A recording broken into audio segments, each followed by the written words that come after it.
People laughed at Blake when his idea was to start a shoe company basically where he gave away shoes for every pair that was sold. People laughed and said that was ridiculous. It's more about putting other people ahead of you. Her oldest daughter is 26 and her youngest baby is 2 years old. She has on occasion bought shoes, but for the most they didn't have. Not for all of them.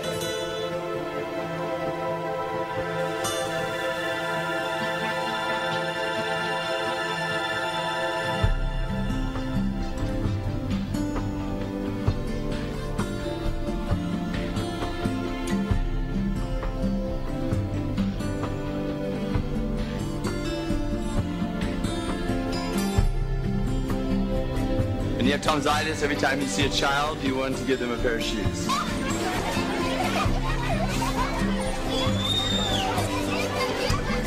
People want to be a part of something that is good.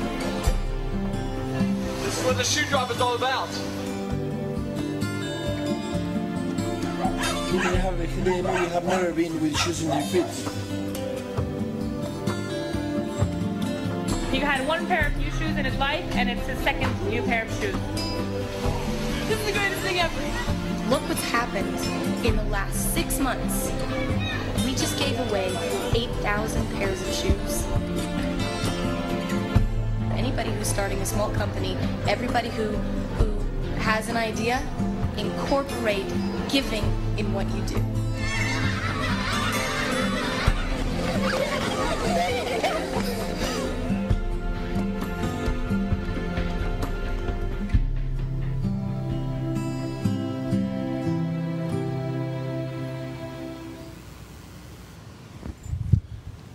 Boa noite a todos que estão na internet, aos que estão aqui presentes. Eu tenho aparecido aqui no vídeo desde o primeiro domingo, na telinha, mas agora pela primeira vez aqui na frente. Para mim é um prazer muito grande estar aqui com vocês e uma responsabilidade, e com temor e tremor estou aqui para, como servo de Deus, transmitir a mensagem que Ele tem para você hoje à noite. Mas antes eu tenho que fazer algumas considerações. Primeiro, que o Ricardo fique tranquilo, que apesar do Eduardo ser São Paulino, eu sou palmeirense. Mas nem tudo é rosas, são rosas, porque meu filho, que eu não quis dizer, mas agora tem que dizer, ele é corintiano. Tem outra coisa também, o cavanhaque, eu faz algum tempo que já tenho, talvez uns 15 ou 16 anos. Tentei tirar por 2 vezes. Uma vez eu tirei, e o bigode grande, eu estava num lugar próximo daqui, o menino no ônibus disse, o ratinho! Deixei de novo. Não dá, né? Ano passado, o ano retrasado, eu tirei de novo, tentando uma nova imagem. Os meus alunos lá no seminário disseram, professor, o senhor está parecendo o Sarney.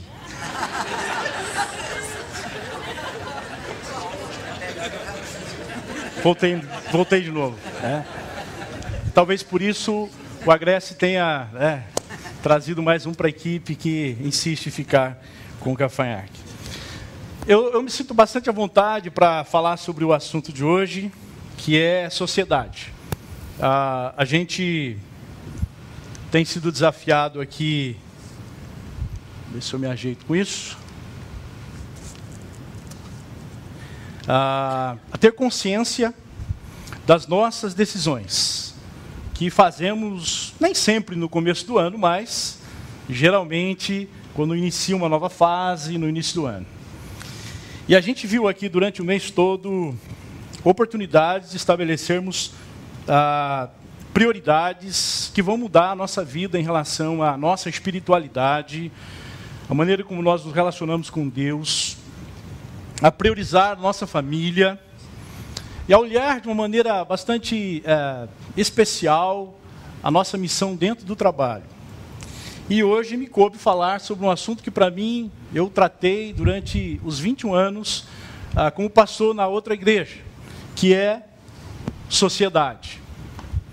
E diante dessa consciência da brevidade e da fragilidade da vida, e eu acrescento, da instabilidade da vida, nós somos hoje convocados ou convidados a tomar uma decisão de escolhermos uma atitude que venha a cooperar para a transformação de outras vidas.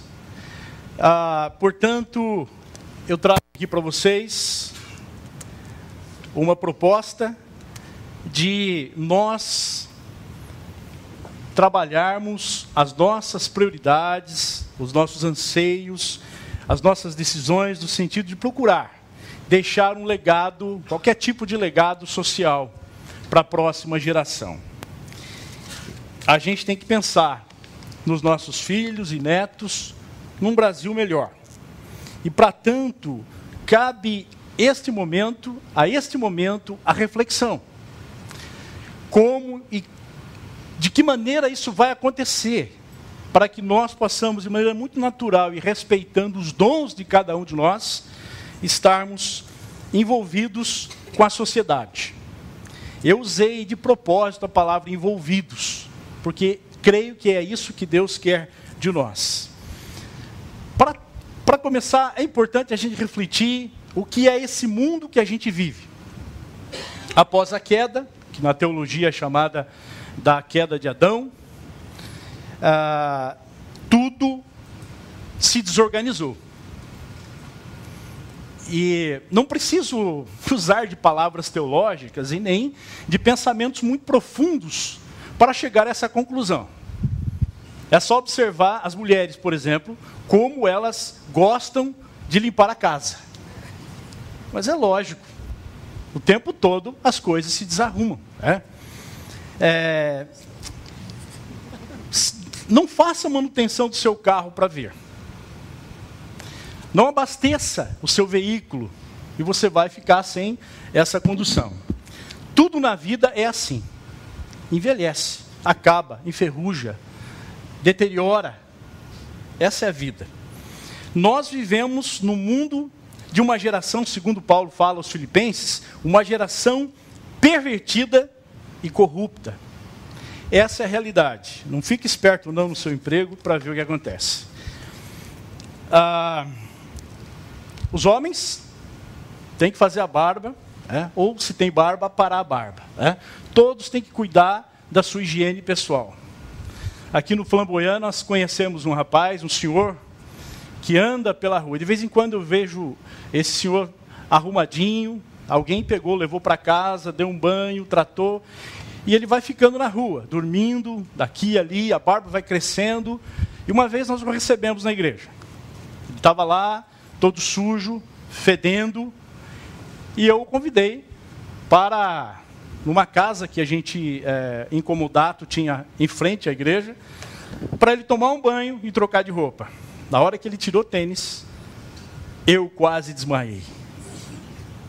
Vocês não podem imaginar. É assim, são exemplos simples que nós temos na vida, de que, à medida que o tempo vai passando, as coisas vão se acabando. Inclusive, a moral, a ética, a confiança. Se você tem um jardim, nós temos alguém que cuida do nosso jardim aqui, você precisa cuidar dele.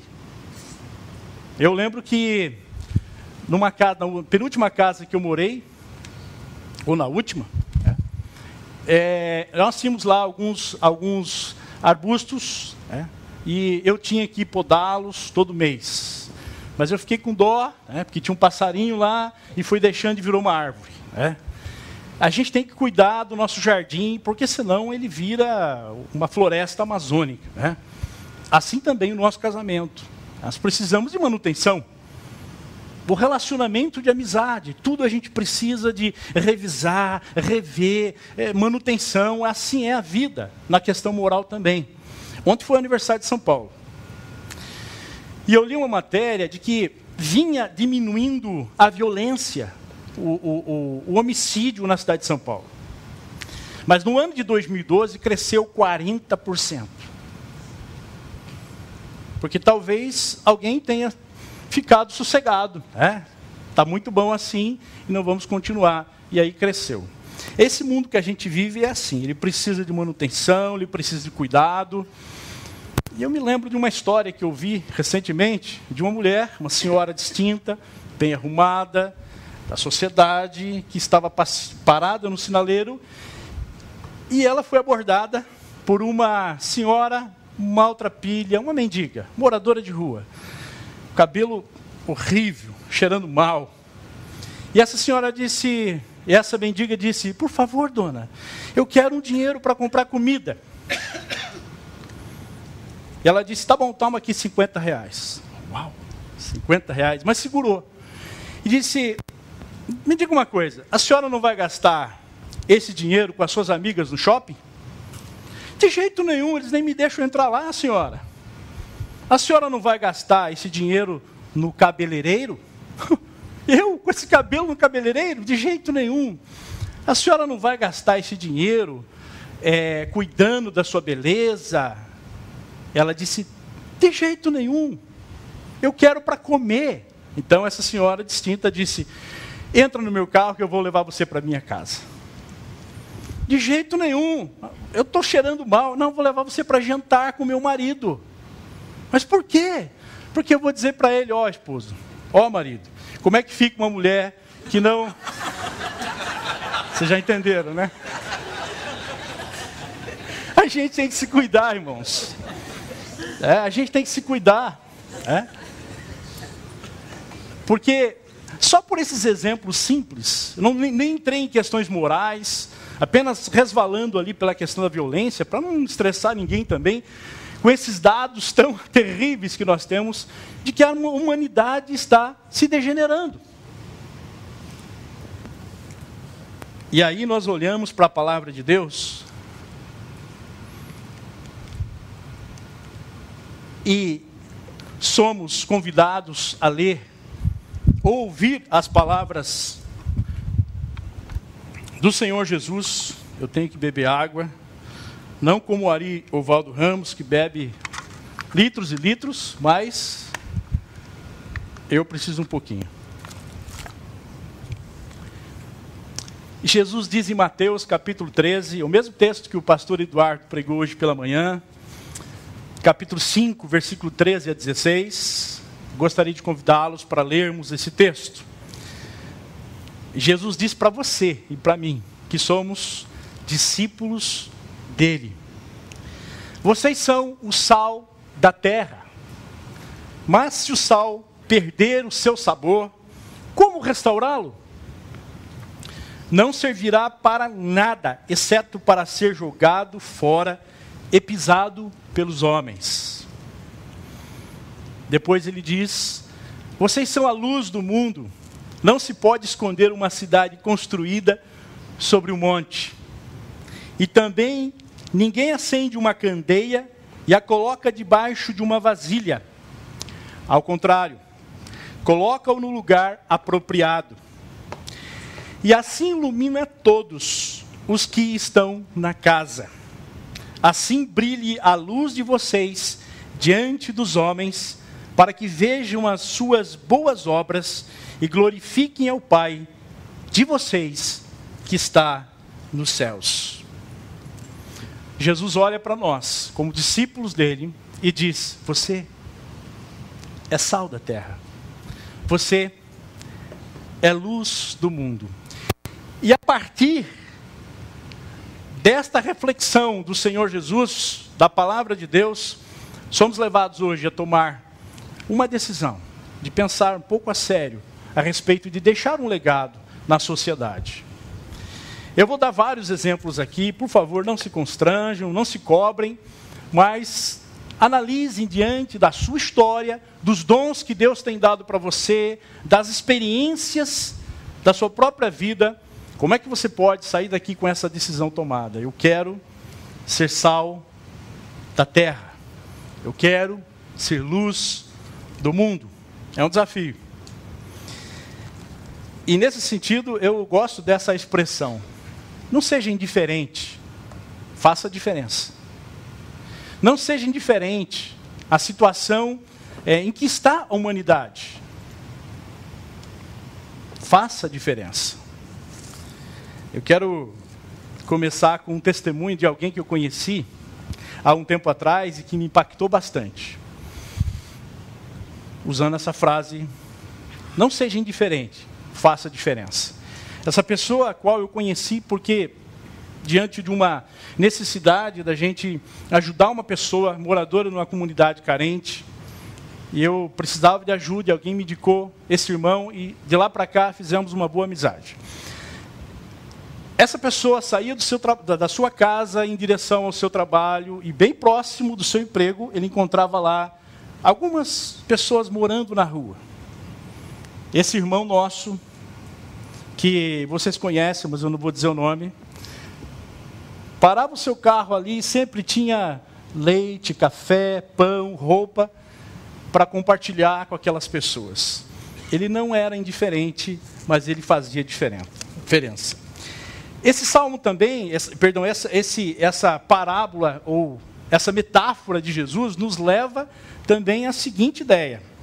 O Senhor quer que a gente seja influente, que a gente influencie muito mais do que seja influenciado. Quer saber de uma coisa? Há cristãos que são influenciados por esse mundo, eles são negativistas, eles têm pensamentos egoístas, egocêntricos, eles não têm esperança de que isso pode mudar. Mas nós podemos influenciar e tornar a sociedade um pouco melhor. Você é sal e luz do mundo.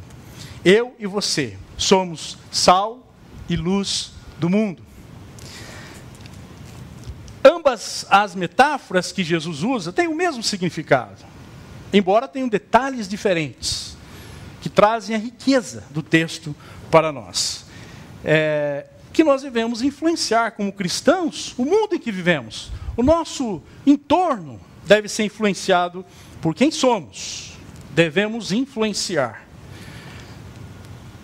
Tome uma decisão, portanto, de deixar um legado social. Sal da terra. Eu começo, então, a tratar um pouco mais de perto essa metáfora que Jesus usa. Tão simples, que todo mundo sabe.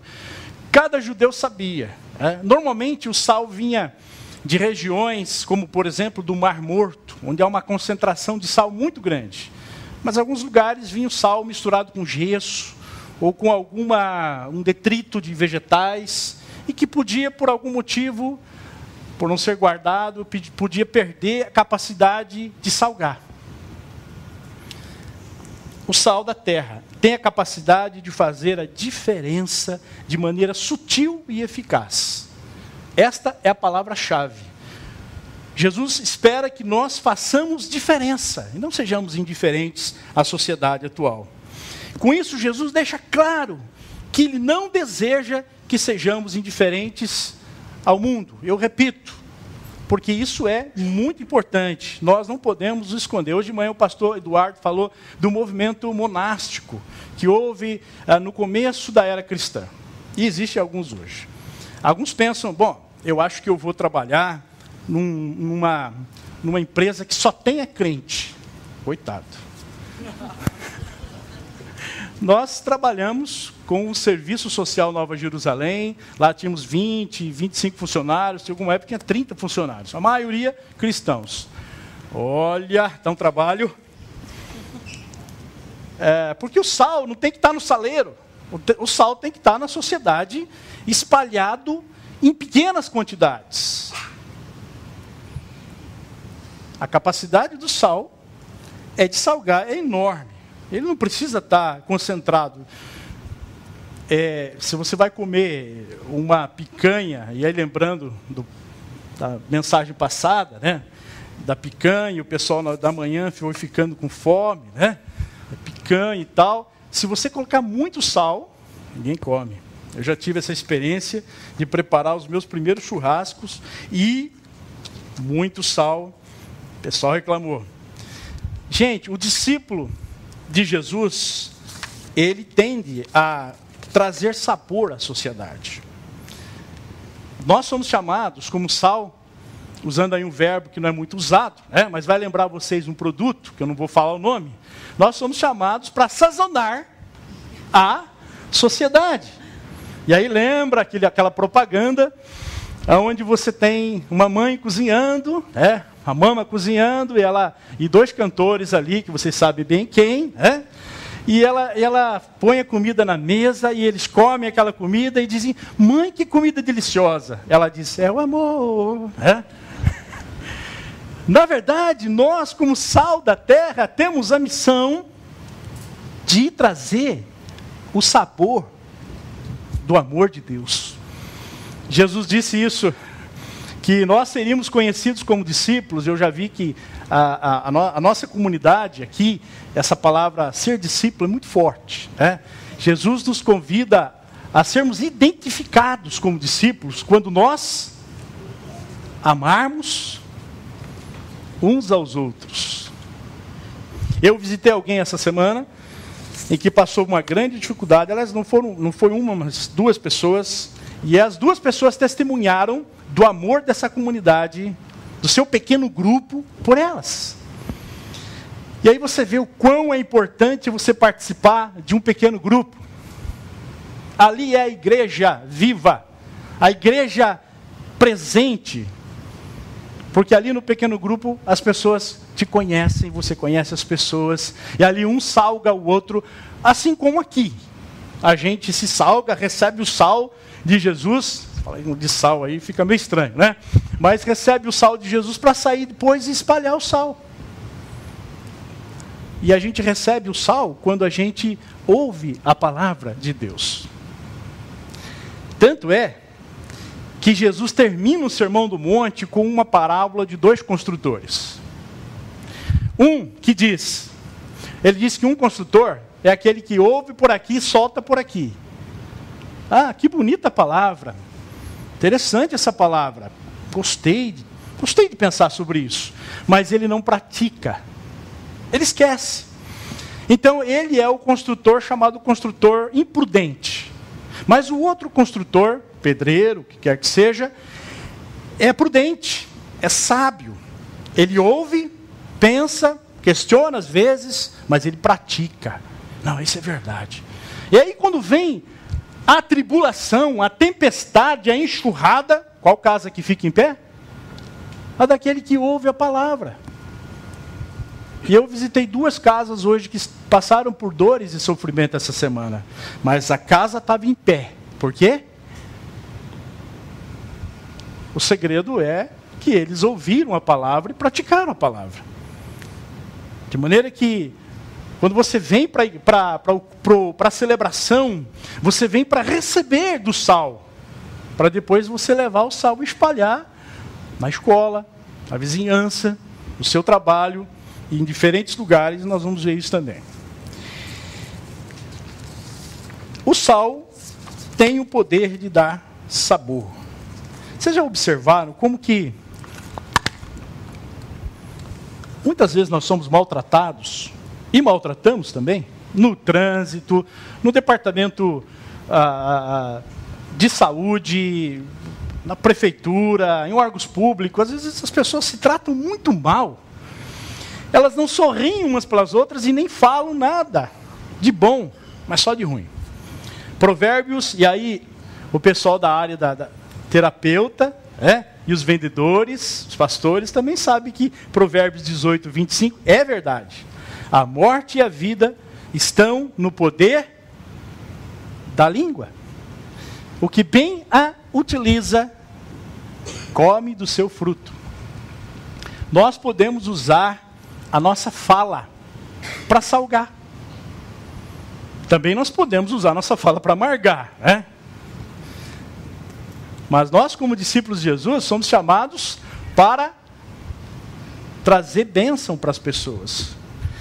Paulo diz aos Colossenses, a respeito da sociedade, de modo geral, ele diz, sejam sábios do procedimento para com os de fora. Aproveitem ao máximo todas as oportunidades.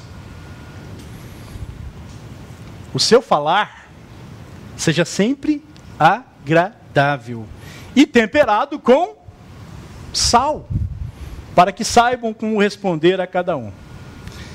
Ou seja, nós podemos trazer a salinidade do Evangelho, o sabor.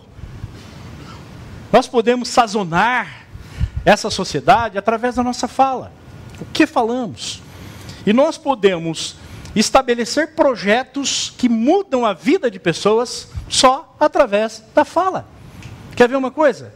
Nós estamos criando aqui, ou recriando, o Oásis, que é um grupo de irmãos e irmãs da igreja, da comunidade, que em determinado momento estão oferecendo a sua experiência e a sua vida com Deus para aconselhar pessoas. Alguns talvez estejam precisando de uma orientação, ou de uma palavra de encorajamento, ou precisando entender a vontade de Deus, e nós teremos através do Oásis. O que o pessoal do Oásis vai fazer? Ouvir falar. Ouvir falar. Veja só, como nós podemos salgar. E mais, podemos, como filhos de Deus, assim como diz Mateus 5, versículo 9, podemos promover a paz. Jesus diz que é feliz. Os pacificadores são felizes, os pacificadores são felizes, pois eles são chamados filhos de Deus. Nós, como filhos de Deus e como discípulos de Jesus, somos convidados a sermos da paz, pacificadores. Agora, se a gente for indiferente, como é que a gente vai promover a paz? Precisamos fazer diferença, promovendo a paz. Pastor Alfred, eu não sei se eu vou saber ler esse nome aí, né? Se é francês ou é americano. Ele é americano, né? Alfred Poiner tem um livro dessa grossura sobre aconselhamento por meio da pacificação. Ele trabalha há mais de 25 anos com o ministério, ele é pastor presbiteriano nos Estados Unidos. Ele diz, a pacificação é a característica que define a filiação. Se é filho de Deus, é natural que você procure pacificar. É natural que assim seja aonde você estiver. E assim você vai estar promovendo a paz.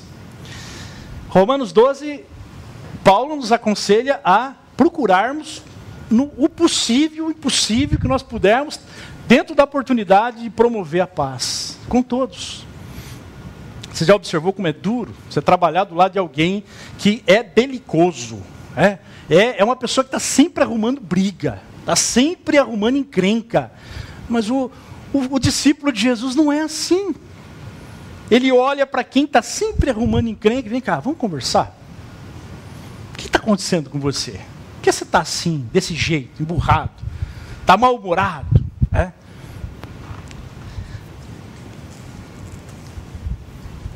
Eu tenho alguns exemplos. Para a gente não entender errado essa coisa de pacificador.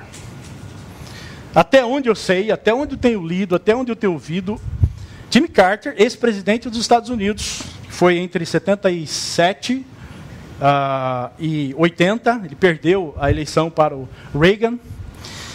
Ele ganhou o Prêmio Nobel da Paz em 2002. O Jimmy Carter ficou conhecido não como presidente, mas como um pacificador. Alguém sempre disposto e sempre sábio para pacificar assuntos internacionais. Ele pode não ter sido um presidente muito considerado um dos melhores, mas ele foi realmente um cristão batista. Quando ele deixou de ser presidente, ele foi para uma cidadezinha do interior dos Estados Unidos, e Philip Yancey diz que ele participava daquela pequena igreja, inclusive da escala para lavar os banheiros. Ele ajudou a criar a Habitação, uma ONG chamada Habitação para os Povos. E esse é um exemplo de alguém que lutou boa parte da sua vida para ser o que Jesus disse que a gente tem que ser, pacificador. Agora, vamos pegar um mais bravo, né? O Dr. King Jr., Dr. Martin Luther King, que eu tive o privilégio de conhecer o museu do Martin Luther King, lá em Atlanta, 1 ano e meio atrás. É impressionante de ver o que esse pastor batista negro fez, quando percebeu que uma parte da população americana, da qual ele fazia parte, os negros, estavam sendo discriminados e a eles era negado os direitos civis. Esse homem, pastor batista, como eu já disse, ganhou o Prêmio Nobel da Paz em 64. 4 anos depois ele morre assassinado. E é interessante que ele admirava muito Gandhi, né? Porque a metodologia dele de promover a justiça social não era usando armas, guerras, intrigas, politicagem, mas era através da paz. Todas as suas passeatas eram firmes, assertivas, duras, verdadeiras, mas eram pacíficas. Jamais pensando em pegar em armas. Eu tenho um outro exemplo aqui de um senador inglês que morreu em 1833. Ele era da burguesia e esse sujeito, William Wilberforce, se converteu e ele foi falar com um pastor chamado John Newton. E o John Newton era um pastor presbiteriano que no passado havia sido capitão de um navio de contrabando de escravos da África. E ele se converteu e chorou a vida inteira por tudo que ele foi no passado. O jovem William Wilberforce chegou para ele e disse: olha, depois de orar bastante, agora que eu me converti em Jesus, eu descobri que eu quero ser pastor ou missionário. John Newton, já experiente, calejado, disse: vem cá, meu jovem, Deus te chamou para ser político. E na política salgar. Há muitas injustiças sociais no nosso país. E William Wilberforce, mais um grupo de pessoas, inclusive alguns ligados a John Wesley, na Inglaterra, promoveram, ao longo de muitas batalhas jurídicas e no próprio Senado, no parlamento inglês, a mudança de leis, até chegar à total abolição dos escravos, e isso antes dos Estados Unidos. William Wilberforce doou a sua vida por uma causa pacífica. Como é que alguém pode ter paz se ele é tratado como um escravo? Eu tenho um livro aqui também em minhas mãos do advogado Gary Hangel. Ele luta pela justiça, pela igualdade e pelos direitos humanos de pessoas em países onde os direitos humanos não são respeitados. É uma ONG composta de advogados e juízes, e que doam esse trabalho, vão para países como a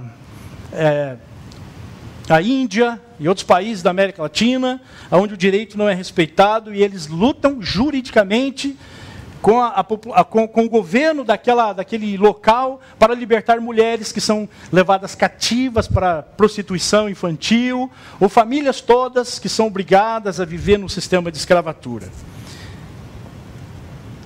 Eu citei exemplos do passado, mas também exemplos do presente.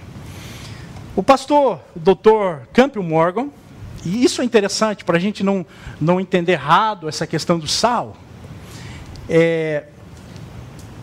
ele diz que o sal, ele não cura, mas ele preserva, ele previne a corrupção. Se a carne está contaminada e corrompida, o sal não a descontaminará, nem purificará, mas o sal ao redor impedirá que se espalhe a corrupção, que, de outro modo, tornaria a carne contaminada. Então, esse é uma outra propriedade dessa salinidade, do sal, que é preservar. Não é que o cristão vai resolver o problema do mundo, não é que o discípulo de Jesus vai atuar aqui e ali como sal e vai deixar de haver Não vai deixar de haver corrupção, não vai deixar de haver, não vai, mas ele vai preservar. Quando Deus levantou Mordecai para ser o primeiro-ministro da Pérsia, aquele judeu que estava para ser exterminado com toda a sua raça, diz o texto lá que Mordecai promoveu o bem-estar. Promoveu o bem-estar das pessoas. Deus pode usar cada um de nós para fazer diferença. Dr. Tasker diz que a mais evidente característica geral do sal é que ele é essencialmente diferente do meio em que é posto. Quando a gente se converte a Jesus, quando a gente tem uma experiência com Ele, a nossa vida começa a mudar, quando a gente percebe que a nossa vida tem um antes e um depois de Cristo, a gente tem que aprender, reaprender a viver. A gente tem que aprender com Cristo. E é isso que é ser diferente. A gente aprende com Ele. O Sermão do Monte todo nos ensina isso, a sermos diferentes. No sentido de sermos pessoas que trazem a paz, que levam uma palavra de amor e que têm atitudes de amor. O que realmente é essencial é que sejamos diferentes aonde nós estamos. E alguém nota para você e olha, diz, olha, de todo mundo aqui eu confio em você. Diferente porque é uma pessoa confiável. Diferente porque é uma pessoa que sente que tudo está no controle de Deus. Diferente porque é uma pessoa que não se desespera, mas ora. Diferente que é uma pessoa que se relaciona bem com todo mundo, porque é uma pessoa da paz. Veja bem, o sal, queridos, para ele funcionar, tem que sair do saleiro, não é? Tem que ser aspergido, ser colocado, espalhado, e depois ele vai ser dissolvido na carne. Acho que, já que a gente falou de picanha, podemos falar também de carne de sol. Eu tenho amizade com alguns amigos, irmãos, nordestinos, né? E eles gostam de uma carne de sol. Um dia eu fui tomar um café com eles, comer o cuscuz, que eles costumam comer de manhã, e eles comem o cuscuz de manhã, tem algum nordestino aqui, com carne de sol, e gostam disso, né? A carne de sol é produto desse artifício, né? O sal, interrompendo o processo de apodrecimento, né? Degeneração daquela carne. É esse o sentido que Jesus... Não é que nós vamos resolver o problema do mundo, mas nós vamos retardar um pouco e gerar uma situação melhor, uma vida melhor, dando oportunidade para que as pessoas tenham direito de serem felizes, todos têm o mesmo direito de uma vida boa. E o sal, então, deve ser espalhado. Assim, queridos, o sal deve ser espalhado lá na política. Precisa ter sal e luz no meio político. Porque o crente diz... A política não é lugar para crente. Aí a luz deixou de estar lá na Câmara dos Vereadores, por exemplo, ou na Prefeitura, ou no Senado. E aí a gente se admira porque tem trevas lá. Porque está apodrecendo, degenerando socialmente. Então nós temos que estar lá, assim como William Wilberforce. Um outro homem que eu gosto de citar, que viveu no começo do século XX, foi um pastor reformado que descobriu que a sua missão era a política. Abraham Kuyper, que governou como primeiro-ministro da Holanda durante 5 anos. Todos eles, há muita controvérsia. O fato é que, imperfeitos como eles e como nós, eles fizeram diferença e deixaram um legado, conforme o dom de cada um. Então, o sal existe para preservar. E eu trago um exemplo muito forte, que é dessa Madre Teresa de Calcutá. Diz que uma vez ela estava respondendo algumas perguntas de uns repórteres, e uma pessoa chegou para ela e disse: Madre, eu jamais faria o que a senhora faz. Cuidar de leprosos, lavar feridas. Nem por $1 milhão eu faria isso. Ela olhou para ele, e ela sempre tinha uma palavra positiva, e disse: nem eu, meu amigo, só por amor. Só por amor. Porque a propriedade do sal é amor. Eu chamo aí a atenção para o pacificador, que lutou e deixou um legado. Esse sermão ficou famoso. I have a dream. Ele proferiu esse sermão, uma multidão em Washington. E esse pastor negro, batista, ele começa dizendo assim: eu tenho um sonho. O sonho de ver meus filhos julgados pelo caráter e não pela cor da pele. Ele lutou por um sonho, deixou um legado. Mas ele fez isso pacificamente. Assim como William Wilberforce. Se diz que o pessoal que fez a revolução na França, que degolou a cabeça do rei da França, chegou para ele e fez a proposta. Não, esse negócio de conversa, de oração, não dá certo. A gente tem que vir com revolução. Ele disse: não é assim que eu tenho aprendido com Deus. E através do diálogo, da conversa, das mudanças das leis, eles conseguiram chegar com esse objetivo.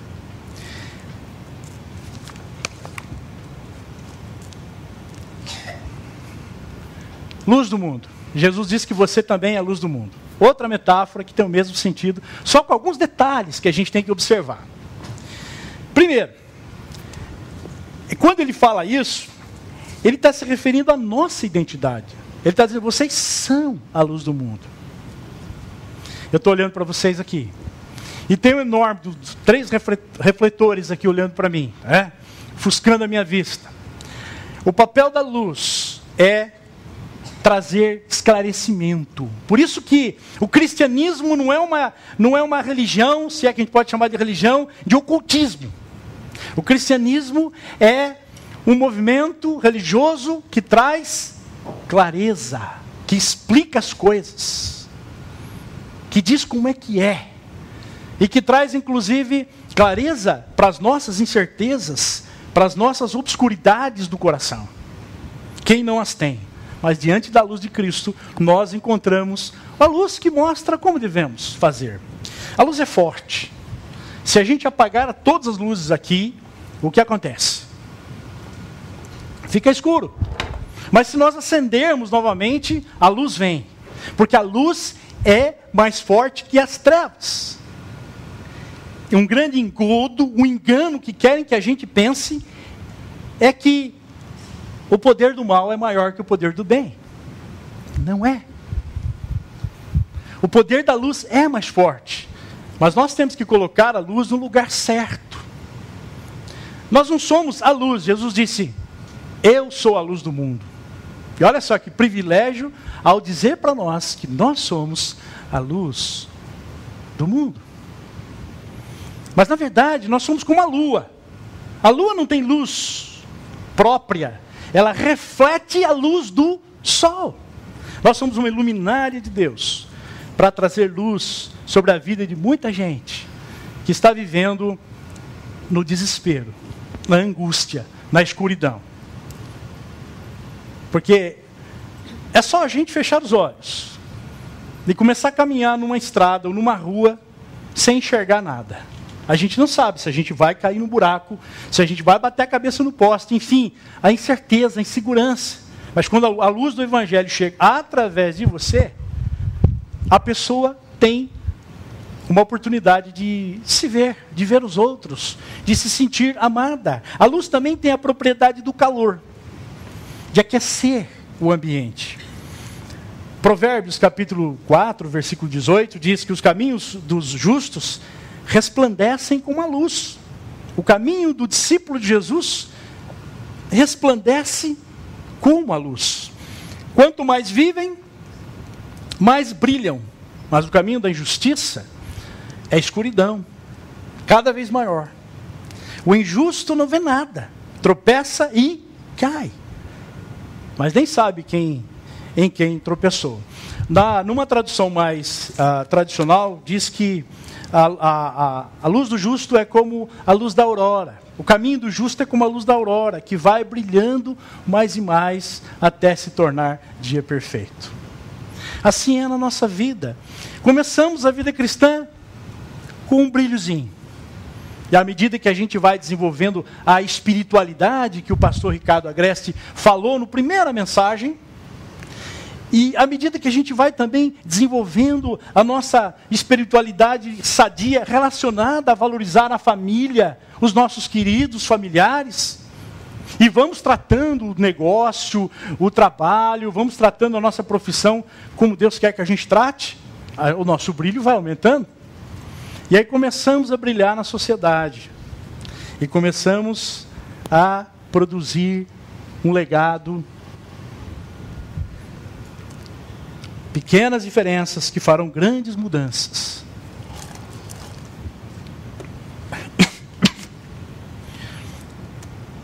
E a gente tem que influenciar, sendo líderes. A luz, naquela época, era um objeto de terracota, com uma lamparina, tinha um óleo ali, e aí então era a luminária deles. Né? Você não tem ideia. Quem que pode ter ideia de pegar essa luminária e colocar debaixo de um cesto? Vai pegar fogo. Então Jesus está usando uma palavra muito óbvia. Aonde que a gente coloca a luz? No lugar estratégico. Deus quer que a gente esteja em lugar estratégico. Não quer que a gente se esconda diante do problema, fazendo como avestruz, que esconde a cabeça no buraco e o resto do corpo. Deus quer que a gente, como Daniel fez, tem um problema, vai exterminar os outros sábios. Eu sou um servo de Deus, com certeza Deus vai comigo e nós vamos encontrar uma solução. Queridos, Deus pode usar você na sua empresa, com uma ideia brilhante, porque você orou e disse: Deus, dá uma luz, eu quero ser uma luz diante daquele problema. Influenciando politicamente, no mundo corporativo, na educação do nosso país. Neemias era um copeiro do rei, mas ele resolveu ser sal e resolveu ser luz. E trouxe restauração para os muros de Jerusalém e toda a dignidade daquele povo. Daniel chegou a ser primeiro-ministro da Babilônia, do mundo medo-persa. Daniel era um homem que, como todo executivo, que tem uma empresa enorme nas suas mãos, não podia fazer nada sem orar. E ele orava 3 vezes ao dia. Esse Daniel era um homem que foi luz no seu tempo. E eu já falei de Mordecai e quero falar de Esther, aquela linda mulher que foi colocada naquela posição de rainha. Não foi por acaso. Aliás, não existe acaso. Existem propósitos. Se Deus colocou você naquele lugar para trabalhar, pare de reclamar. Pare de murmurar e dizer que estão te perseguindo, te humilhando, ou que não está contente lá. Com certeza, floresça aonde você está plantado. Com certeza, você pode ser sal e pode ser luz naquele lugar. A nossa luz deve brilhar, fazendo obras tais que os homens possam vê-las. É isso que diz o texto de Mateus. Que as vossas obras brilhem diante dos homens. Ou seja, nós temos que nos envolver com obras que sejam importantes para as pessoas. E não meros caprichos filantrópicos, para eu me sentir bem. Eu vou fazer isso porque eu sou o que vai ganhar mais. Eu acho um absurdo isso. Eu fazer alguma obra porque eu vou me sentir feliz de fazer. Mas eu fazer alguma obra porque eu vou me sentir feliz porque a outra pessoa está feliz com aquilo que está recebendo, e Deus principalmente. E isso faz com que o nome de Deus seja glorificado, que é a nossa meta principal, glorificar a Deus. Então, você vai deixar um legado de algum movimento, de algum envolvimento, pequeno que seja, social. E isso vai ter reflexo na sua vida, na vida dos seus filhos e de seus netos. Mas não faça, a não ser para agradar a Deus. Faça pensando, eu posso fazer Deus sorrir com isso. Se for feito com amor a Deus e ao próximo, certamente já glorificou a Deus. Um cristão do século II, chamado Tertuliano, ele faz um relato no seu escrito a respeito dos cristãos, e ele diz que estavam dizendo dos cristãos: vejam só, como eles se amam a ponto de morrerem uns pelos outros. Coisa linda isso, gente. Esse é o testemunho que glorifica a Deus. Paulo diz, para que vocês se tornem irrepreensíveis e sinceros, filhos de Deus inculpáveis, no meio de uma geração pervertida. Não tem ilusão. A nossa geração, a nossa sociedade, ela é pervertida e corrupta. Não sejamos hipócritas. A maioria do sofrimento que existe é porque a sociedade é assim mesmo. Mas nós também não podemos cruzar os braços e nem ficar reclamando. Nós temos que simplesmente nos espalharmos e nos dissolvermos na sociedade, sendo que somos sal e luz. Só isso. Já fará muita diferença. Geração pervertida. Eu queria trazer algumas inspirações. A mídia não divulgou isso, mas há um tempo atrás eu li um livro do Philip Yancey. Eu acho que é A Maravilhosa Graça, onde ele traz a história. Vocês sabem por que o muro de Berlim caiu? Do lado oriental havia uma igreja orando. E por muito tempo eles oravam pela paz. E para que houvesse paz era preciso cair o que separava a Alemanha comunista da Alemanha capitalista, do norte e ocidental e oriental. Na cidade de Leipzig, o povo saiu às ruas com 100 pessoas, segurando velas, na escuridão, e orando e cantando, para que isso acontecesse pacificamente, sem que ninguém fosse ferido ou ferisse alguém. Esse movimento cresceu. 200 pessoas, 300 pessoas, 500 pessoas. E já próximo do muro, no lado oriental, tinha cerca de 1000 pessoas orando e com velas em suas mãos, caminhando no escuro. Em 89, quando muitos de vocês ainda não tinham nascido, ou já, esse muro caiu porque a igreja foi sal da terra e luz do mundo, e resolveu se juntar para depois espalhar com oração e com a busca pela paz. O primeiro vídeo que vocês assistiram, o primeiro foi só um, né? Vai ter outro, eu já estou adiantando. Infelizmente nós não pudemos trazer a fala do dono dessa empresa, Tommy Schultz. Eu perguntei para alguns homens, eles nem sabiam o que era essa empresa. Perguntei para algumas moças, elas sabiam, né? Talvez não soubesse da campanha que eles fizeram de one for one. Está errado aí, one for one. Um por um. Ou seja, a empresa criou uma estratégia de a cada sapato que eles produzissem e vendessem, iria ser distribuído em algum país pobre, alguma cidade pobre, alguma comunidade onde as crianças não usam sapato, porque não tem dinheiro para comprar. É uma campanha que atingiu o mundo todo. Está na internet, é muito interessante, e o dono dessa empresa foi entrevistado pelo Bill Hybels no Summit, que teve há uns 2 anos atrás. É um exemplo de que, como empresário, você pode fazer alguma coisa que traga diferença. Não precisa copiar o que ele fez, mas alguma coisa Deus há de colocar no seu coração. Para os advogados, pessoal que trabalha com a lei, essa missão que eu acabo de citar aqui, a Justice Mission International, não sei se eu falei certo em inglês aqui, mas esse grupo é admirável. Olha só o que esse homem que foi funcionário do governo, deixou o seu trabalho no governo, ganhava muito dinheiro para se dedicar a essa ONG. Ele diz: Deus não se agrada da adoração que não inclui o ministério da justiça. Quando a gente adora, a gente tem que também estar agindo de alguma forma, produzindo justiça. Eu sei que teve um grupo aqui da igreja que o ano passado foi até Codó, é isso? E lá teve uma experiência de se doar, de conhecer uma outra realidade num dos estados mais pobres da nossa federação. Projetos como esse trazem adoração a Deus. e a gente vê a diferença dos jovens que participam. E por falar em jovem, daqui a pouco vocês vão ver um vídeo inspirativo desse movimento chamado Bola na Rede. É que em 2014 nós teremos a Copa. Virão muitos estrangeiros para o Brasil.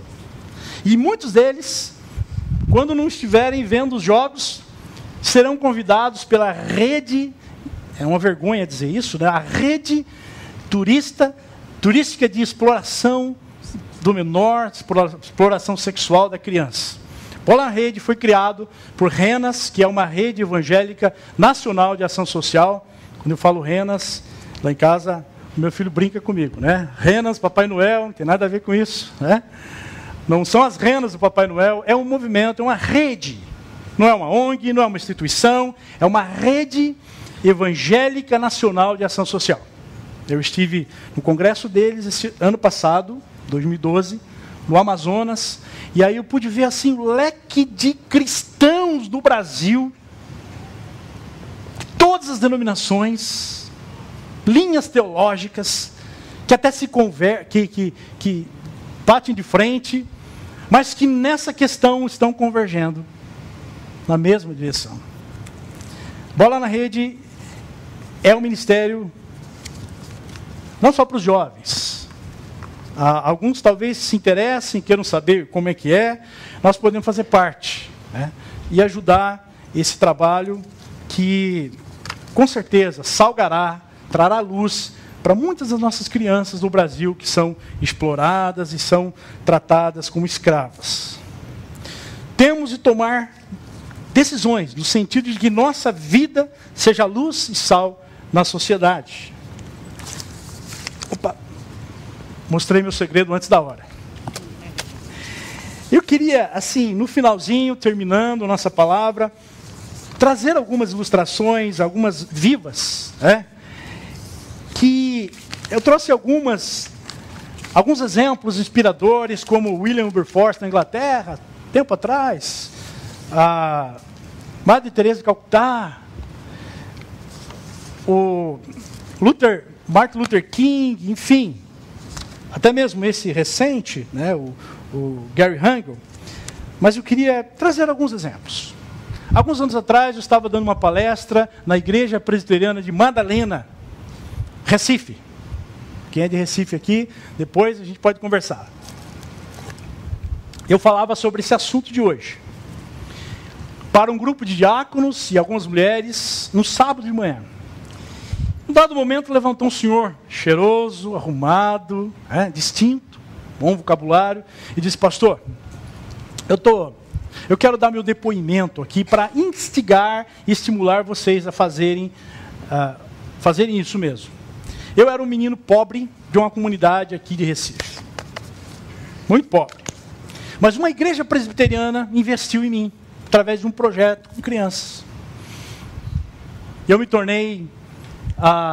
tive a oportunidade de fazer uma faculdade. Sou presbítero de uma igreja aqui em Recife. Tenho um bom emprego hoje, pastor. Estou terminando meu doutorado. Um legado que alguém deixou na vida dele. Um outro exemplo que eu tenho, bem marcante na minha vida, é que alguns anos atrás, um moço chegou para mim, um enfermeiro, e disse: pastor, eu queria ensinar judô para essas crianças dessa comunidade pobre.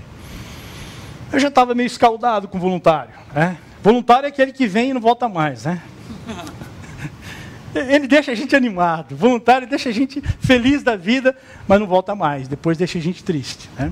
E disse para ele: cara, eu não posso deixar você trabalhar aqui voluntariamente sem que você se comprometa comigo de pegar no arado e não olhar para trás. O rapaz ficou desempregado, passou dificuldade, mas ele não deixou aquele projeto com 20, 30 crianças ali da favela do Jardim Novo Flamboyant. Hoje, ele é funcionário nosso. Nosso não, deles, que agora eu não sou mais de lá, né? Temos um projeto com 20 crianças que tem a parte financeira é bancada pelo Mackenzie em São Paulo, Universidade Presbiteriana Mackenzie. E essas crianças, esses adolescentes, graças a eles, A Ponte Preta tem medalhas no judô. E eles estão lá iluminando e salgando em nome de Cristo. Conheço também uma senhora, moradora de uma comunidade pobre, que decidiu, uma vez por mês, ir até o albergue, uma vez por mês, durante 2 horas. Levar sabonete, levar pasta de dente, mas, sobretudo, levar uma palavra de esperança. O albergue de Campinas tem cerca de 20, 30 moradores de rua que ficam por lá. E existem centenas de exemplos que nós podemos trazer de pessoas que nunca vão ter seu nome na mídia, mas que de uma forma ou de outra, usando seus dons, estão fazendo diferença e deixando um legado. E eu queria convidar você a pensar sobre isso, a refletir em que sentido você pode fazer parte desse movimento que pode mudar a sua vida e que pode mudar a vida de outras pessoas.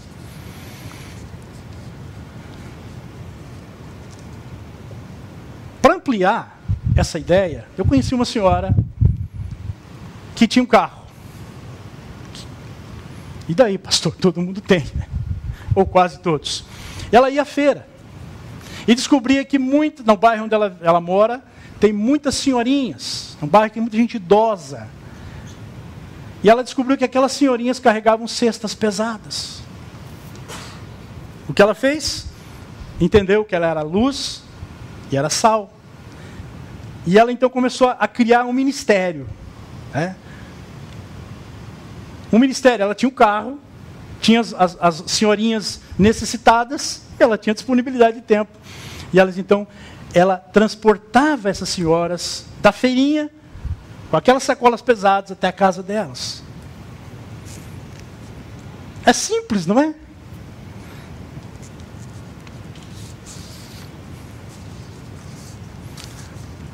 Não sei se vocês leram no jornal, mas eu dei uma palestra para esses jovens, depois de uns 3 meses saiu no jornal. Um grupo de jovens de uma igreja, que eu não vou dizer o nome, aqui da nossa cidade, resolveu ser sal e luz na vizinhança.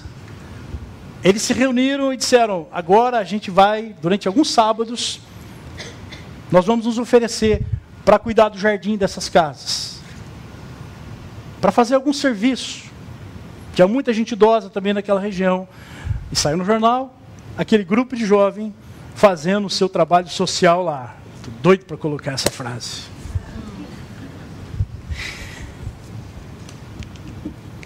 A sociedade carece de sal. A sociedade carece de você ser o que você é.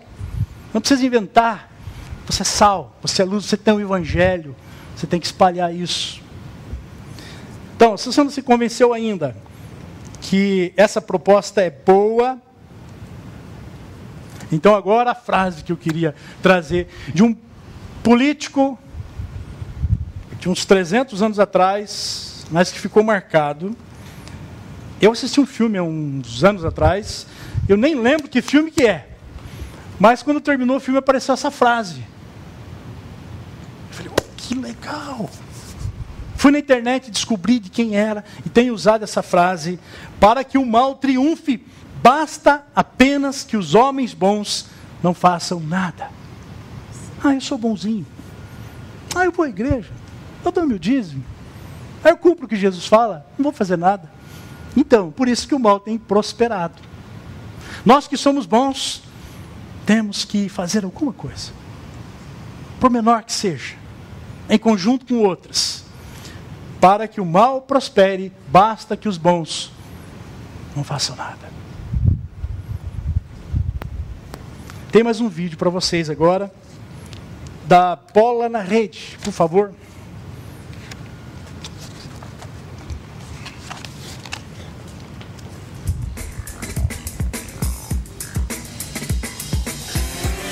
Em 2014, o mundo inteiro vai olhar para o Brasil.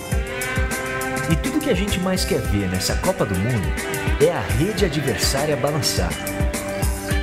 Mas quando a gente fala em rede adversária, não é apenas no gol que a gente pensa. mas em uma rede de pessoas envolvidas num esquema que afeta a vida de milhares de crianças e adolescentes no mundo todo. É a rede da exploração sexual infantil no turismo. Essa rede é formada por gente que quer movimentar milhões de reais sem respeitar os direitos de crianças e adolescentes. E é aí que entra a Renas. Porque se o adversário trabalha em rede, é através de uma rede nacional como a nossa que ele vai ser derrotado. E para marcar o início dessa luta, estamos lançando aqui um movimento. Bola na Rede. Uma mobilização que começa nas 12 cidades sedes da Copa e se espalha para todo o Brasil na luta contra a exploração sexual infantil. E essa rede já começou a funcionar desde o dia 18 de maio, com manifestações que chamaram a atenção da mídia e da população. Agora chegou a hora de você se envolver também. Bola na Rede. Um gol pelos direitos de crianças e adolescentes.